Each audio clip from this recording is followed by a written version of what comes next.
Alright, that would do, folks. Your boy, Marcus1225, numbers after the name. Alright, now we got a legit, like, Freestyle Friday Dark Souls 2 boss over here. The past couple weeks, I've been fighting some easy stuff. This one, just playing no games, man. This one was tough.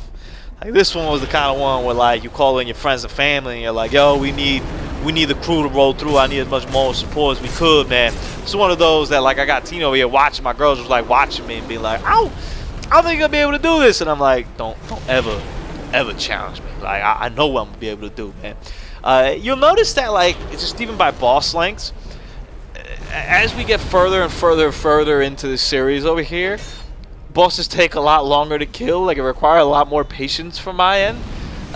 This guy is, I feel like he becomes easier the more and more you fight him, which is kind of how every Dark Souls boss works, but this one exceptionally. Because at first it seems like an overwhelming amount of force that you're never going to be able to defeat. Like, the first couple times he just annihilated and that's it. But once you start figuring out his patterns, it isn't too difficult to figure out how you're going to be able to beat this guy.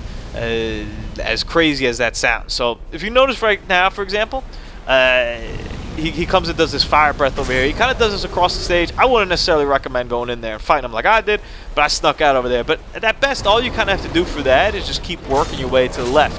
This was my favorite attack, the two-hand attack. It's pretty easy and predictable to see. You can kind of just dodge left or right and survive it.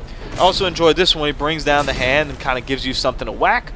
That's a big move right there. The fire one to me was the most difficult to avoid, but as you can see, it even takes him a little bit of time over here to kind of send these out, and then the fireballs come at you, so they're a little bit easier to avoid. This one was a little bit tough for me to read. Like, I thought, for example, there he was doing the hand attack, so that's why I kind of just dodged like the left, thinking that would work.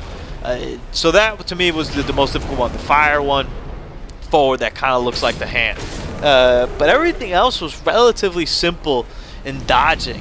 So don't get too despaired over here the first couple times when you come in here and get your ass kicked by this guy. This one as well, I kind of back up. Use space. This arena is pretty big, especially for how he is. That was kind of one of the things too when I first got there.